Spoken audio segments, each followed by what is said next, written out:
They wanted silence. He gave them thunder. In a chamber where scripts are written by others and obedience is expected, Ibrahim Traoré was handed 12 pages of apology. 12 pages that would have chained a continent to submission. But instead of bowing, he folded their words in half and chose his own. This was not a dispute about diplomatic tone. It was a battle for dignity. For more than 4 centuries, Africa has been told to apologize for its land, its voice, its existence. And here stood a man, young, unbought, unscripted, refusing to kneel. When he stepped before the United Nations, the world expected contrition. What they received was defiance wrapped in truth. The question is not why he refused. The question is whether this moment will be remembered as the turning point when Africa stopped whispering and began to roar. Stay with us. This is not just a speech. It is the moment Africa refused to kneel. Subscribe and walk with us. They said it was only a speech. They were wrong. What unfolded in those tense weeks before Ibrahim Traoré's appearance at the United Nations was a collision between a young African leader and an entire world order. It began 2 months earlier when his fiery words about Gaza, France, and Africa's long strangulation echoed far beyond Ouagadougou. He had declared that the cries of Palestinian mothers were the same cries that echoed in Mali, in Congo, in Niger. He warned that silence in Africa meant complicity in suffering. For some it was truth. For others it was provocation. And so the letters came. Formal, polished, stamped with the weight of international diplomacy. The United Nations accused him of undermining regional cooperation. They demanded clarification, but what they wanted was contrition. Pressure mounted. Paris whispered warnings. Washington made phone calls. Tel Aviv activated back channels. Promises of aid were dangled like bait. Threats of sanctions followed close behind. Finally, a script arrived. 12 pages written not in the ink of reconciliation, but in the ink of submission. 4 pages of apology for tone. 3 pages of apology for language. 5 pages reminding him to reaffirm shared values. Whose values? Whose voice? The message was simple.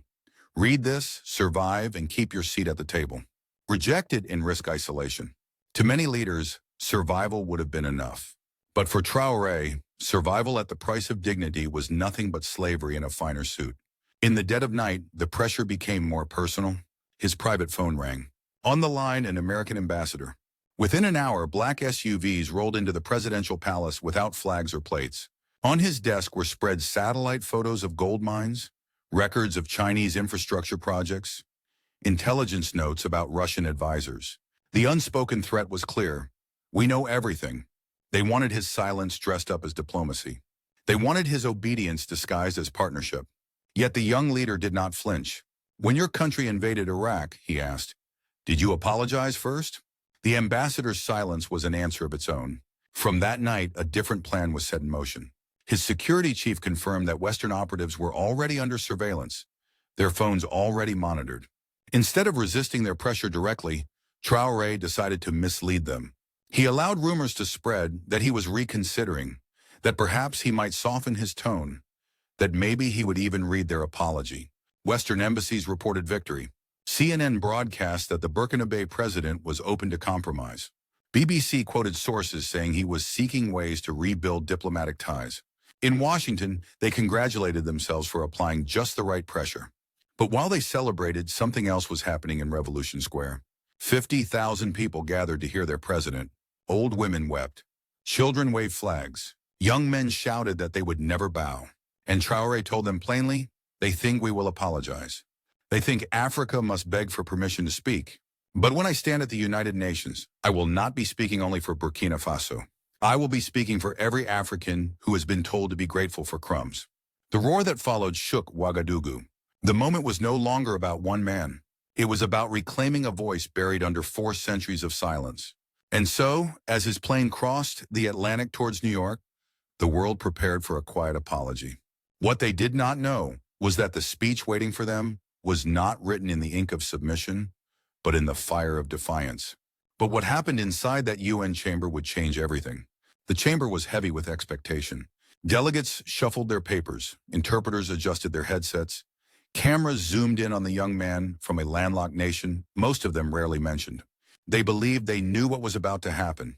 A contrite speech, a carefully worded apology, a promise to realign with international values. But when Ibrahim Traoré adjusted the microphone, there was no paper in his hand. No notes, no script, no 12 pages of rehearsed surrender. His first words cut through the silence like a blade. Before you ask me to apologize, let me ask you, how many times have you apologized for what you have done to Africa? The chamber froze. Some smirked, others stiffened, but no one spoke. He pressed on, naming Belgium and the Congo, France and Algeria, Israel and destabilizing African militias. Each question fell like a hammer. The silence that followed was louder than any applause. Then came the moment that no diplomat, no strategist, no intelligence report had prepared for. He reached into his pocket, pulled out a phone, and read a message from a 12-year-old girl in Ouagadougou. Please do not let them make you small. We are proud to be African. Every camera in the hall leaned closer. Security guards shifted uneasily. This was not in the script. Traoré looked up and declared, "That child has more dignity than this entire assembly." The French delegates stood and walked out.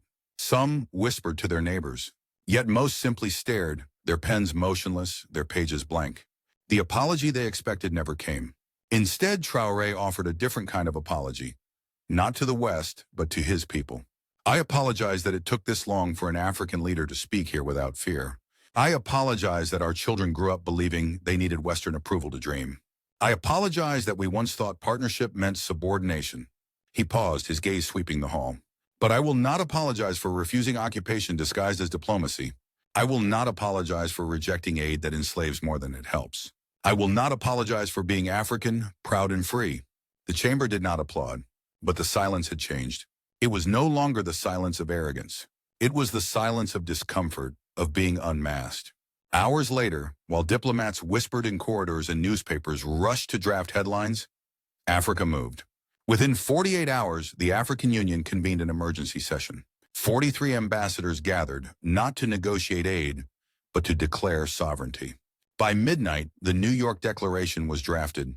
No African nation would accept conditional aid. No leader would apologize for defending sovereignty. No foreign power would dictate domestic policy. Within 2 days, 12 African presidents signed it. But the truest response was not written in government buildings. It erupted in the streets. In Nairobi, students organized a Day of Dignity. In Lagos, market women refused to sell goods from companies linked to occupation. In Accra, musicians sampled Traoré's speech into songs that spread like wildfire. In Cape Town, murals of African leaders were painted with the caption, "The Unbroken Chain." The headlines screamed across continents. Burkina Faso leader defies the West, UN stunned into silence. Western media labeled him reckless, dangerous, even dictatorial. The European Union froze millions in aid. The IMF postponed reviews. French broadcasters launched smear campaigns. Yet across Africa and the diaspora, the reaction was different. In Harlem, a mural rose overnight. Traoré's silhouette against Africa's map, painted in blood red with the words, "No apology given." In Jamaica, a radio station played his speech live. In Haiti, the prime minister called him personally, "You have given us permission to remember who we are." The confrontation that began with 12 pages of surrender had become something greater. A wave of defiance, a movement of memory, a refusal to bow. But the greatest test was yet to come.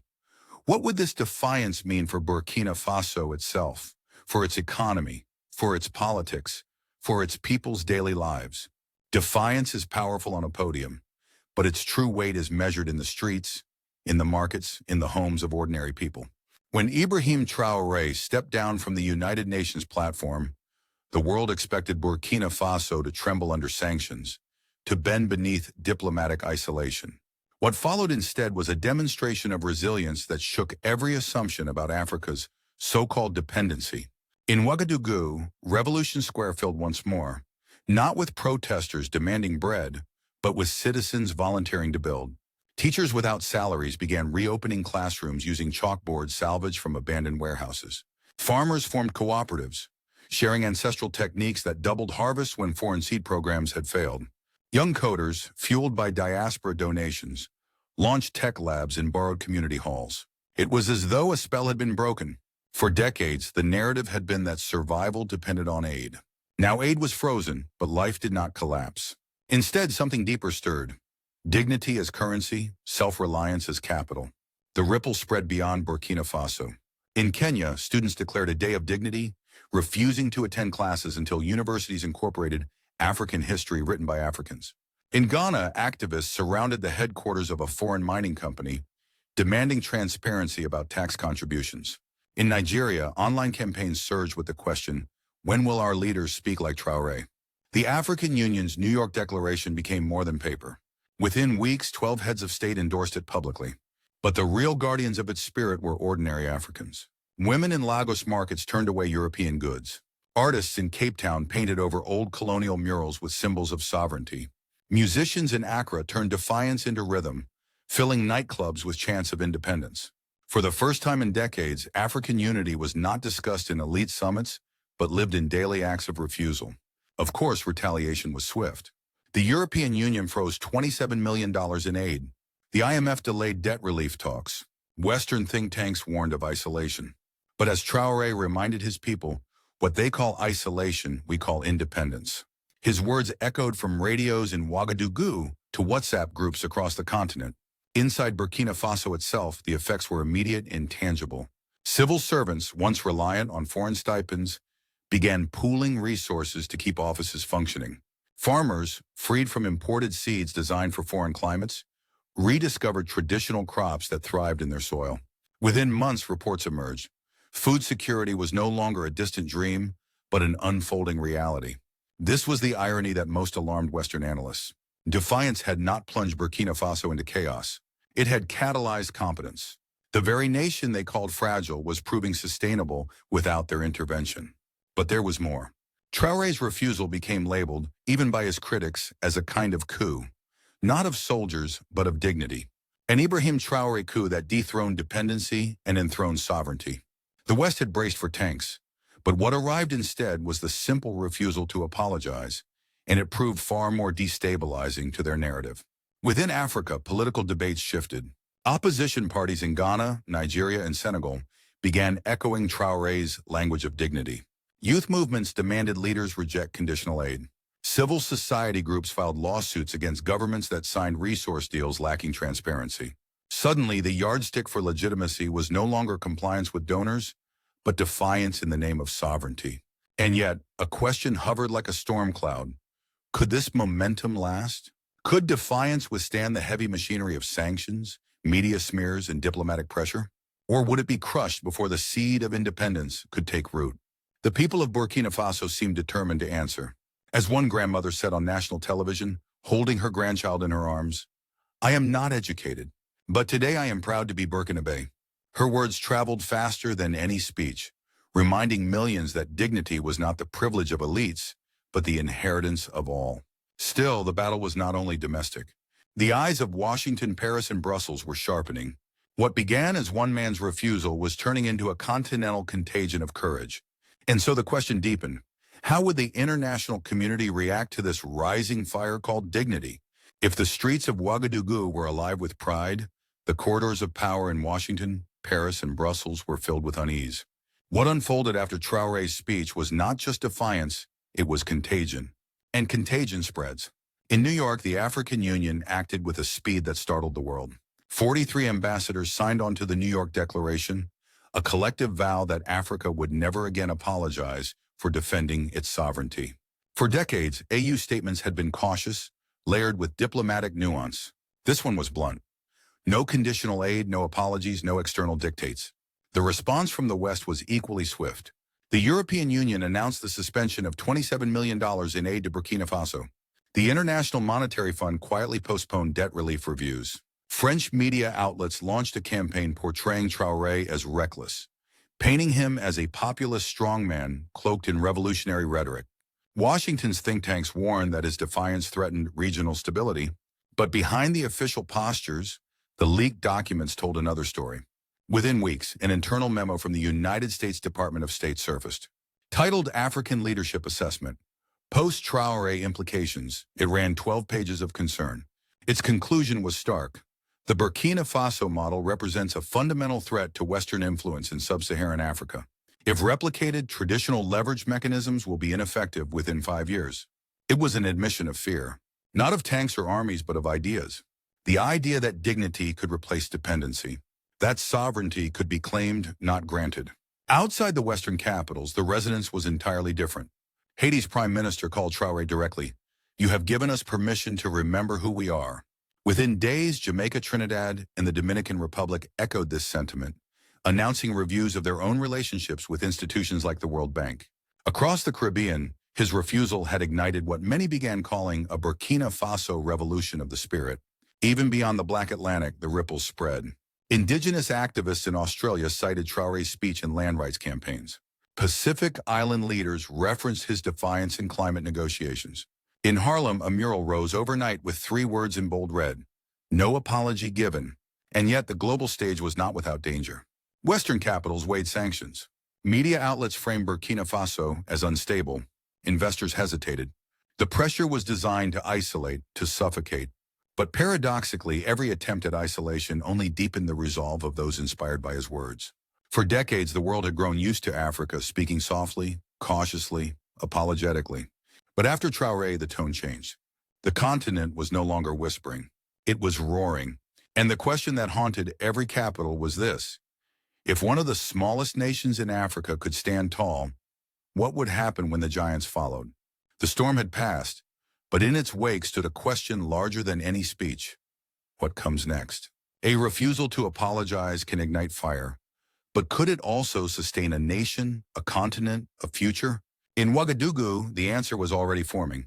6 months after the United Nations confrontation, Burkina Faso announced something no one thought possible: complete food security. Not through aid convoys or imported programs, but through Burkinabe farmers using Burkinabe knowledge on Burkinabe land. Fields once considered barren now yielded abundance, because ancestral techniques dismissed as primitive turned out to be perfectly suited to the soil. It was as if the earth itself had been waiting for its people to believe in their own hands again. Across Africa, similar awakenings unfolded. In Tanzania, leaders declared all mining contracts would be renegotiated to keep profits in country. In Zambia, copper exports were redirected only to partners recognizing Palestinian sovereignty. In Senegal, French military bases were given 90 days to vacate. These were not random policies. They were signals that sovereignty was becoming the new currency of governance. The road ahead was not without peril. Sanctions still loomed.